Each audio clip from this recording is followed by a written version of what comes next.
Dieu, merci pour ces beaux cantiques. Je t'appartiens, Seigneur, c'est ce que nous venons de chanter.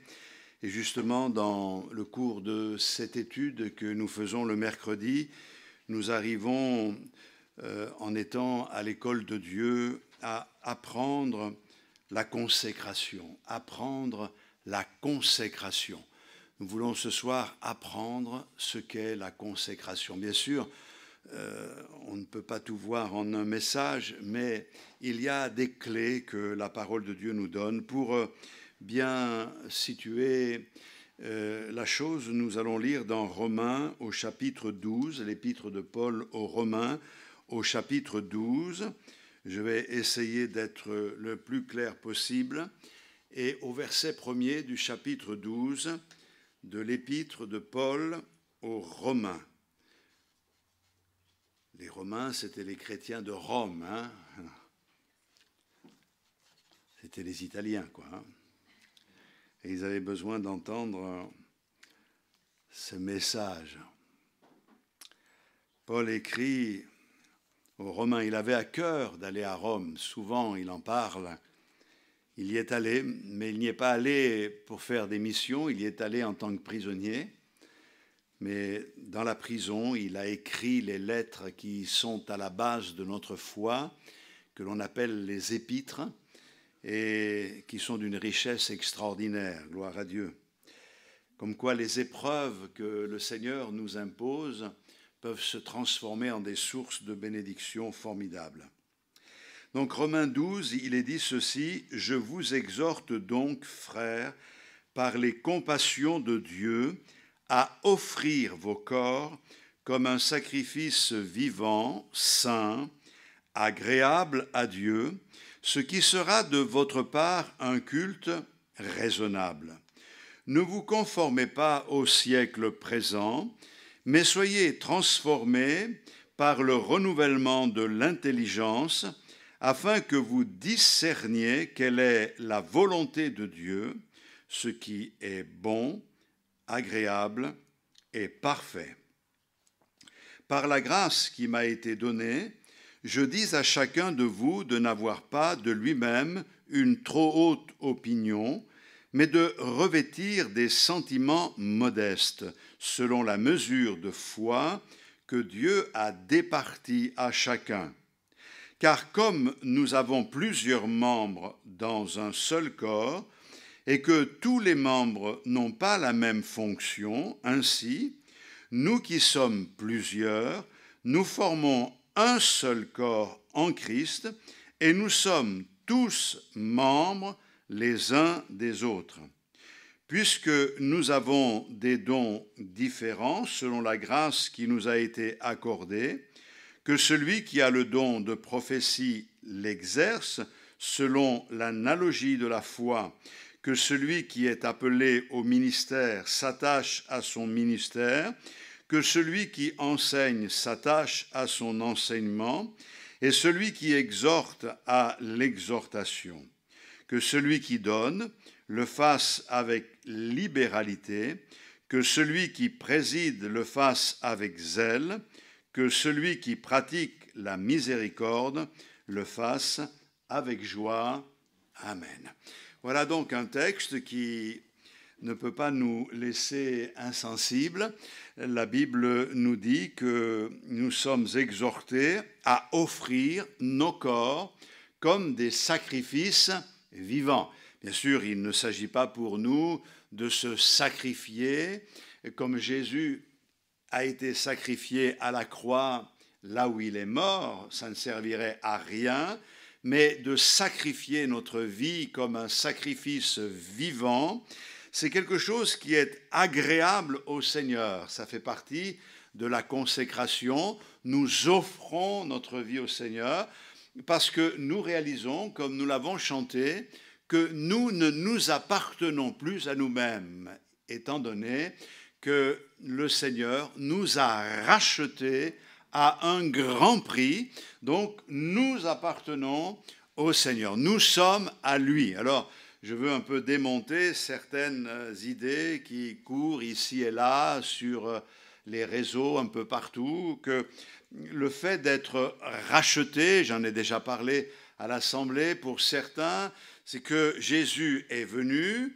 et il a donné sa vie pour payer le prix de notre rachat, car nous appartenions au diable dans nos péchés, et donc il nous a rachetés au diable. Et c'est faux, hein?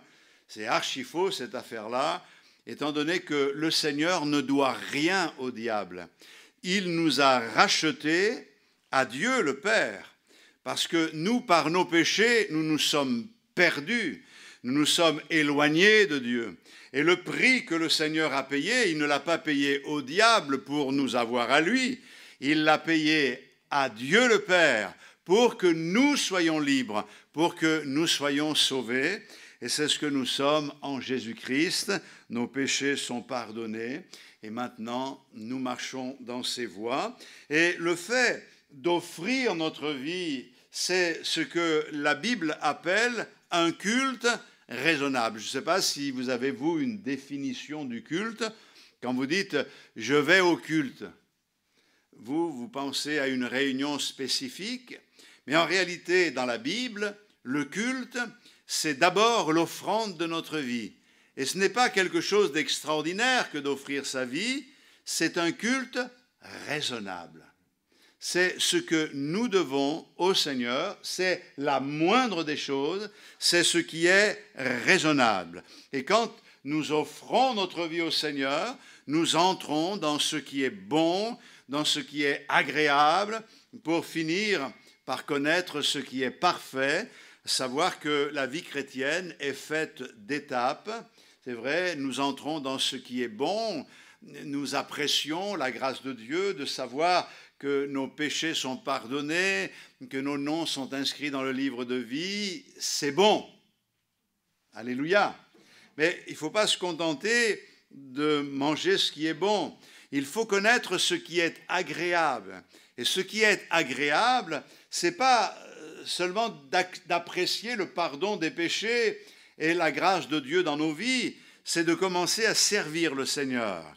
Comme l'exprimait notre frère tout à l'heure, simplement le fait de servir le Seigneur, de venir avec le don que l'on a pour glorifier le Seigneur, c'est quelque chose d'agréable. C'est bon ce que nous recevons, c'est agréable d'offrir à Dieu. Mais nous devons aller encore plus loin pour entrer dans ce qui est parfait. Et ce qui est parfait, c'est de ne plus faire selon nos intérêts, selon nos désirs, mais de faire selon la volonté de Dieu. Je ne cherche plus mon intérêt, je cherche la gloire du roi des rois. Donc, nous parlons bien entendu de consécration. Et la consécration, je vais vous donner la définition que l'on trouve dans le dictionnaire biblique. Vous savez qu'il existe un dictionnaire biblique où il y a toutes sortes de choses intéressantes. Et le dictionnaire biblique donne cette définition. La consécration est l'acte par lequel une personne est séparée pour le service et le culte de l'Éternel. Et ensuite, bien sûr, le dictionnaire nous explique que la descendance d'Abraham devait être un royaume de sacrificateurs, et moi-même, je peux le confirmer en ce qui nous concerne, car si nous lisons dans l'Apocalypse, nous avons au chapitre 1er une déclaration formidable. On va lire au verset 4. « Jean, aux 7 églises qui sont en Asie, que la grâce et la paix vous soient données de la part de celui qui est, qui était et qui vient, de la part des 7 esprits qui sont devant son trône et de la part de Jésus-Christ, le témoin fidèle, le premier-né des morts et le prince des rois de la terre, à celui qui nous aime, qui nous a délivrés de nos péchés par son sang, et qui a fait de nous un royaume des sacrificateurs pour Dieu son Père, à lui soit la gloire et la puissance au siècle des siècles. Amen. Voilà le texte biblique. Quelquefois, nous le chantons car il a été en partie mis en musique pour que nous puissions le chanter. Mais ce qui est intéressant dans ce verset pour nous ce soir, c'est que nous comprenions que les sacrificateurs, ce ne sont pas les pasteurs. Les sacrificateurs, c'est nous tous. Nous avons tous été élevés au même rang. Bien sûr, nous avons lu dans Romains que celui qui a reçu un ministère s'attache à son ministère, que celui qui a reçu pour l'exhortation s'attache à l'exhortation, que celui qui a reçu pour l'enseignement s'attache à l'enseignement. C'est-à-dire qu'il y a différents dons, comme nous sommes plusieurs membres pour former un même corps. Dans mon corps, il y a plusieurs membres, heureusement. Imaginez que, au lieu d'avoir 2 oreilles, j'en ai 25 sur la figure et j'en ai à la place des mains. Ça serait quand même très gênant. Je pourrais mieux entendre, mais ça ne sert pas à grand-chose. On a des personnalités différentes dans le corps de Christ. On n'a pas reçu la même place. On n'a pas reçu, je dirais, le même honneur, mais notre honneur, c'est de faire partie du corps de Christ, dont Christ est la tête. Et c'est vrai, enfin, je ne sais pas si vous connaissez un moyen, vous pouvez couper une main à quelqu'un, il va continuer à vivre. Mais si vous lui coupez la tête, c'est pas possible. Je veux dire par là que tout dépend de Christ, tout vient de Christ. Et nous bénissons le Seigneur pour cette grâce qu'il nous fait de faire partie de ce corps de Christ. Alléluia. Donc, revenons à ce que nous disions, la consécration, c'est quelque chose de très important, de pouvoir se donner au Seigneur, de pouvoir s'offrir au Seigneur. Alors, ce que nous devons comprendre ce soir, c'est que la consécration n'est pas une option dans la vie chrétienne. Qu'est-ce que ça veut dire? Ça veut dire que ce n'est pas quelque chose que j'accepte ou que je n'accepte pas. Quand on se donne au Seigneur, on se donne avec tout ce que l'on est, et la consécration fait vraiment partie de notre engagement avec le Seigneur. On ne peut pas dire, moi j'ai donné mon cœur au Seigneur pour le pardon des péchés, mais je ne veux pas me consacrer. Tu as le droit de parler comme ça, mais tu connaîtras peut-être une fin qui ne sera pas celle que toi tu aurais voulu. La vie pour le Seigneur, c'est une vie de consécration. Et puis, il faut ajouter que la consécration, c'est quelque chose qui s'apprend. Parce qu'elle n'est pas toujours instinctive, la consécration. Elle n'est pas naturelle, elle n'est pas toujours spontanée. Nous savons que la chair a des désirs contraires à ceux de l'esprit. Et depuis que nous marchons avec le Seigneur, nous nous en rendons vraiment compte. Il y a une opposition qui se crée dans nos vies et il y a un véritable combat dans nos vies. On voudrait faire les choses mieux, n'y arrive pas. Il y a cette lutte en nous et donc nous avons besoin d'éduquer notre vie. Nous avons besoin de maintenir notre chair dans le respect afin de laisser l'esprit qui nous a été donné, justement, manifester l'œuvre de Dieu dans nos vies et au travers de nos vies. Rien ne peut se faire et rien ne pourra se faire sans l'investissement de soi-même. Ça, c'est une loi universelle et nous devons savoir que dans ce monde ou un peu partout, rien ne peut se faire s'il n'y a l'investissement de personnes. Les personnes s'investissent pour des causes et finissent par réussir, à plus forte raison quand il s'agit de l'œuvre du Seigneur. Et la consécration, elle est quelque chose que nous devons au Seigneur. Elle est due à Dieu.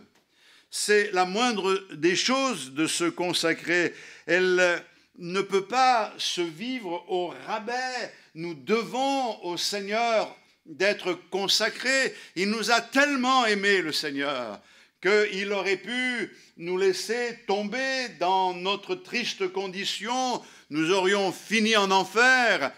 Il n'avait pas besoin de nous, le Seigneur, mais il nous a aimés. Et cet amour l'a poussé à quitter la gloire.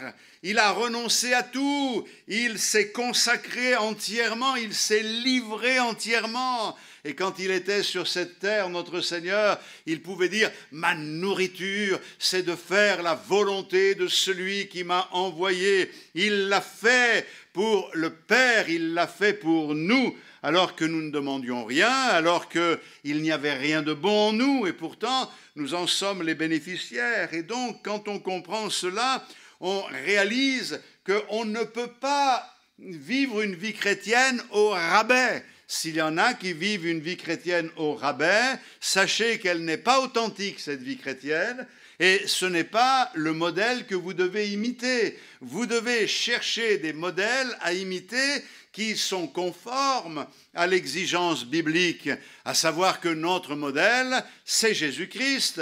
Notre bon berger, c'est Jésus-Christ, c'est lui que nous suivons, c'est lui que nous imitons. Et quand Paul dit « Soyez mes imitateurs », il ajoute « Comme je le suis moi-même du Seigneur Jésus-Christ ». Et tout revient à notre Seigneur. C'est pour cette raison que dans la vie chrétienne, pour la consécration, il n'y a pas de marchandage pour obtenir une remise de la part du Seigneur.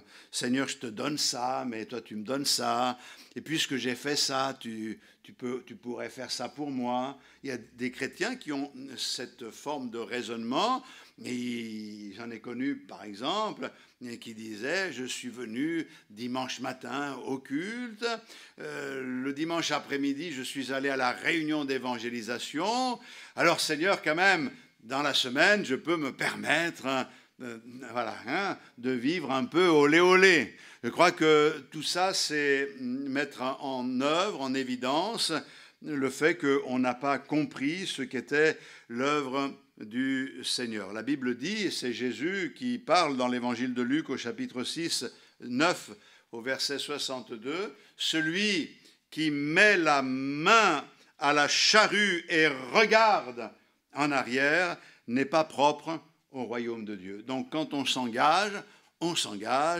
pour avancer, et je crois que ça, c'est très important. Alors, on doit saisir ce soir que la consécration est indispensable et que Dieu ne saurait se contenter des restes. Ce que Dieu veut, c'est pas qu'on lui donne les restes. À savoir, d'abord ça, d'abord ma famille, mon travail, mon bien-être, et puis après toi, Seigneur. Oui, il y a une anomalie dans cette forme de raisonnement. On n'honore pas le Seigneur avec les restes de notre vie, comme pour dire ça, j'en ai pas besoin vraiment, donc j'ai du temps pour toi. J'ai rien à faire, Seigneur, donc c'est pour toi. C'est pas je fais tout et le reste je te le donne, c'est je te donne la première place, Seigneur, et puis avec ce que tu me donnes, je vais accomplir tout le reste. Il y avait un homme de Dieu, dont j'ai oublié le nom, peu importe, qui disait « Il y a tellement de choses que je dois faire aujourd'hui quand il se levait le matin que je dois commencer par prier au moins pendant 3 heures. » Nous, on dirait il y a tellement de choses à faire que je vais les faire, Seigneur, et puis ce soir, j'aurai un petit moment avec toi. Seigneur, bénis la journée de demain. Merci pour ce que tu as fait aujourd'hui. Bénis mon tonton, ma tata. Et comme on sait faire. Et ça passe très vite. Non, la priorité est à donner au Seigneur. Il y a un livre que j'aime bien dans la Bible, c'est le livre d'Agée. Ce n'est pas le plus vieux de la Bible, mais Agée. On appelle un petit prophète, mais dans le livre d'Agée, il est dit ceci, au verset 2 du chapitre 1er, « Ainsi parle l'Éternel des armées. Ce peuple dit, Le temps n'est pas venu, le temps de rebâtir la maison de l'Éternel. C'est pourquoi la parole de l'Éternel leur fut adressée par Agé le prophète en ces mots. Est-ce le temps pour vous d'habiter vos demeures lambrissées quand cette maison est détruite? Ainsi parle maintenant l'Éternel des armées, considérez attentivement vos voies. Vous semez beaucoup et vous recueillez peu, vous mangez et vous n'êtes pas rassasiés, vous buvez et vous n'êtes pas désaltérés, vous êtes vêtus et vous n'avez pas chaud, le salaire de celui qui est à gage tombe dans un sac percé. Et le Seigneur va dire à son peuple, considérez attentivement vos voies et montez à la maison de l'Éternel pour terminer le travail. Que se passe-t-il? Bien, il se passe que les travaux de reconstruction du temple avaient bien commencé, mais après cette impulsion qui a duré quelques années, à cause des menaces de l'ennemi, à cause de toutes sortes d'autres raisons, le peuple s'est un peu relâché ou découragé. Et au lieu de s'affairer à construire la maison de Dieu, le temple de Jérusalem, ils se sont chacun empressés d'arranger leur maison. Ils ont eu des maisons avec des lambris, quelque chose à l'époque qui devait être bien recherché. Et le Seigneur va les appeler en leur disant il faut finir le travail. Mais eux, ils disaient c'est pas le moment, on a encore le temps, c'est pas maintenant, on verra plus tard. Et le Seigneur va les reprendre. Est-ce le temps pour vous d'habiter dans des demeures lambrissées quand cette maison est détruite? Et le Seigneur va réveiller l'esprit de Zorobabel, fils de Shealtiel, de Josué le sacrificateur et de tout le peuple. Et il monte à la montagne avec du bois pour reconstruire le temple.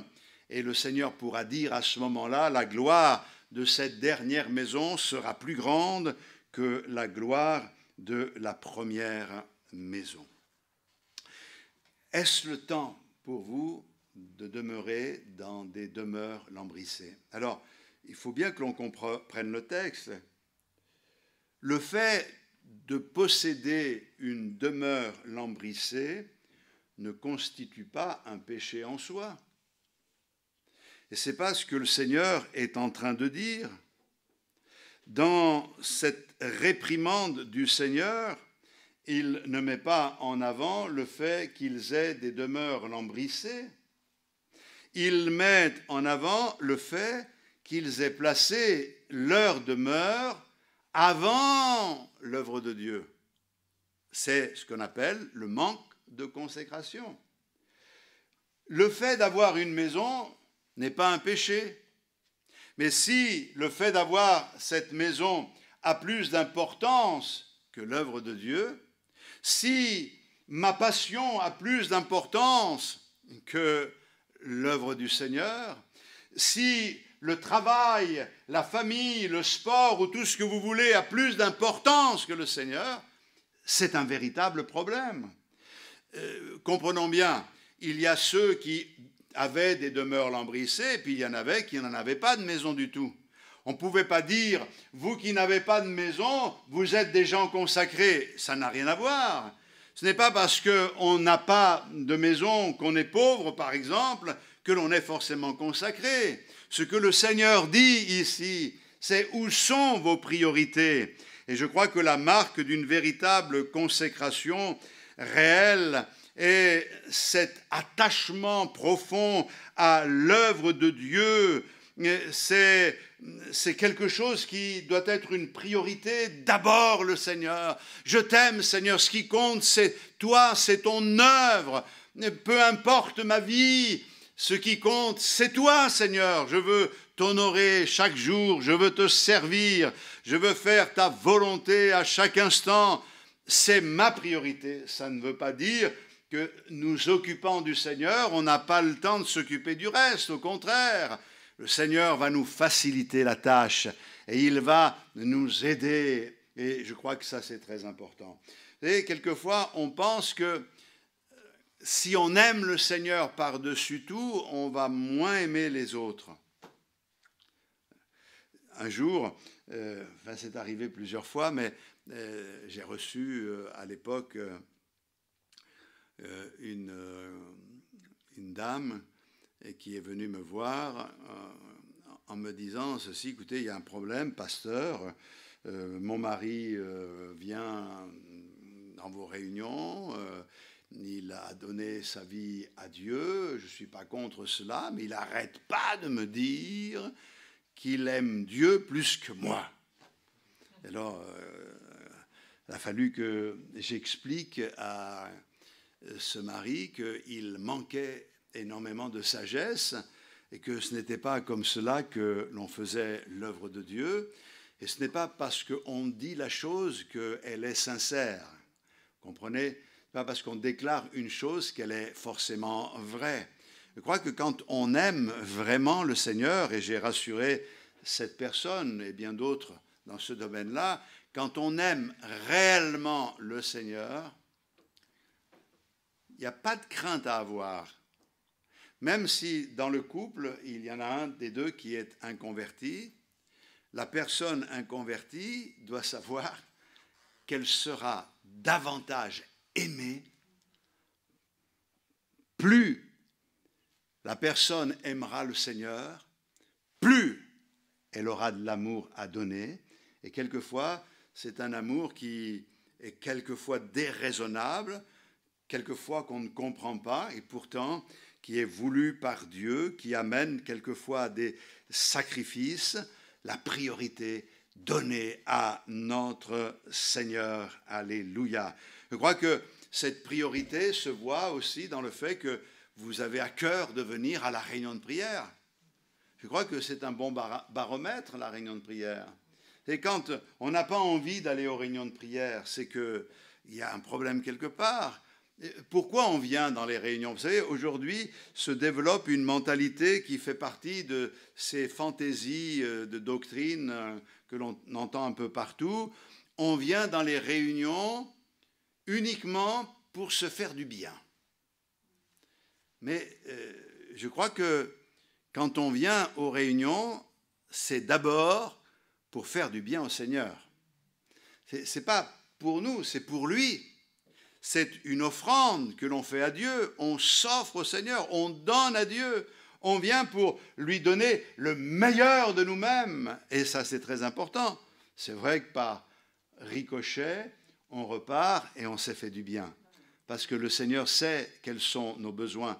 Mais si notre mentalité, c'est de chercher à se faire du bien, ça veut dire qu'on va chercher aussi à entendre uniquement les messages qui nous plaisent. Et c'est pour cette raison qu'il y a de l'instabilité, que les gens vont ici, là-bas et le reste. Ils se donneront, ayant des démangeaisons, une foule de docteurs, parce qu'ils aimeront entendre des choses agréables et non pas la parole de Dieu. La parole de Dieu, elle est bonne, elle est agréable, elle est parfaite, cette parole. Mais quelquefois, la parole de Dieu ne nous caresse pas dans le sens du poil. Elle ne nous dit pas forcément les choses comme on aimerait les entendre. C'est bien, vous le valez quand même bien, ou des tas de choses comme ça. Je ne sais pas si vous avez un peu réfléchi à cela. Nous ne valons pas grand-chose, mais tout est le résultat de la grâce de Dieu. Et ce qui est important, ce n'est pas de remettre l'homme au centre, mais de laisser Christ au centre. Nous cherchons le Seigneur. Nous avons besoin de connaître la parole de Dieu. J'ai besoin de savoir quelles sont les limites, un peu comme quand on élève un enfant et qu'on lui donne des limites. Il a besoin, l'enfant, pour se construire, d'avoir des limites. Sinon, il n'y a plus de limites. Et aujourd'hui, on voit dans quel chaos le monde est plongé, avec ces enfants qui n'ont plus de repères, qui ne savent plus ce qui est mal, ce qui est bien, ce qui est à eux, ce qui n'est pas à eux. C'est incroyable. Nous avons besoin de repères pour nous construire. Et nous, chrétiens, on a besoin de savoir que ça, c'est oui, ça, c'est non. Et que ça, c'est la limite que Dieu a donnée. Et c'est important que nous restions dans les limites que Dieu a voulues pour nous. Donc, il s'agit pour nous de bien fixer des priorités. Ça nous amène à réfléchir. Je crois qu'il n'y a pas d'expérience chrétienne digne de ce nom, sans vie livrée, sans consécration réelle. Je me donne au Seigneur.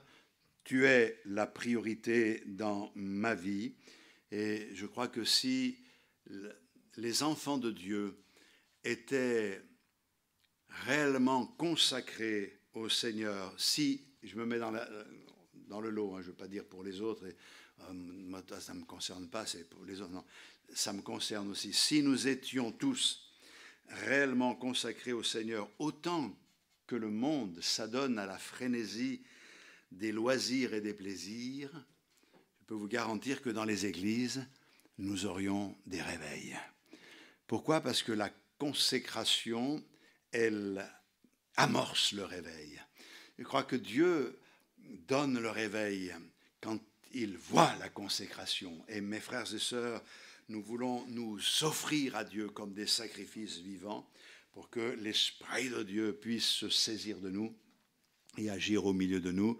On a encore du chemin à parcourir, mais vous savez, un proverbe chinois dit ceci: tout chemin, qu'il soit court ou long, commence par un premier pas. Alors, on fait le premier pas, et quand on a fait le premier, on va faire le deuxième, et puis ainsi de suite, jusqu'à franchir la ligne d'arrivée. Alors que le Seigneur vous encourage et qu'il vous bénisse dans la consécration au Seigneur. Amen. Gloire à Dieu. Seigneur, nous te louons pour ces moments où, au travers de ta parole, tu nous fais réaliser l'importance de te donner notre vie. Seigneur, nous ne voulons pas vivre une vie chrétienne au rabais. Nous savons, Seigneur, que la vie chrétienne authentique, elle coûte. Et que toi, tu ne te contentes pas simplement de nous voir venir à toi par intérêt. Tu veux voir dans nos vies l'amour que nous avons pour toi, car la consécration est liée à l'amour que nous avons pour toi et au prix que nous sommes prêts à payer pour que, Seigneur, l'œuvre de Dieu avance et que ta gloire se manifeste au milieu de nous. Alors, Seigneur, bénis mes frères et sœurs et donne-leur d'être puissamment encouragés, de manière à ce que, dans leur propre vie, ils progressent et qu'ils soient des moteurs, des modèles pour les autres, les entraînant à vivre quelque chose de plus fort, de plus profond, de plus grand, dans le nom de Jésus-Christ, notre Sauveur. Amen. Gloire au Seigneur Jésus. Je n'ai pas eu le temps de tout vous expliquer ce soir, on y reviendra mercredi, mais ce que je voudrais dire quand même avant de partir, c'est qu'à un moment donné, le zèle des Galates s'était relâché parce qu'ils avaient écouté des prédicateurs qui disaient des choses que l'apôtre Paul n'approuvait pas. Et il va leur dire, mais qui vous a fasciné de la sorte? Quand je pense qu'il y a eu un temps où vous étiez prêts à vous arracher les yeux et à me les donner, je ne comprends pas. Vous savez, quand on réalise ce texte, on se dit, mais qu'est-ce que ça veut dire? C'est vrai qu'on a pu connaître des situations où des personnes étaient prêtes à s'arracher même les yeux pour l'œuvre de Dieu, pour le service de Dieu, mais on les voit relâchés, découragés ou pas découragés, ou trop joyeux, je ne sais pas comment. Ils ont été fascinés par quelque chose qui n'est pas la parole de Dieu. Ne vous laissez pas impressionner par le ton qui est donné quand les hommes parlent. Laissez-vous impressionner par ce que Dieu dit dans sa parole et que Dieu vous bénisse abondamment. On va terminer ces moments, bien sûr, et je vous donne les annonces. C'est que dimanche, nous avons notre culte à 10h et mercredi soir, notre réunion avec l'étude biblique à 19h30. Que le Seigneur vous raccompagne dans sa paix. Il fait encore jour, les jours sont agréables maintenant. Que le Seigneur vous bénisse tous grandement. Alléluia.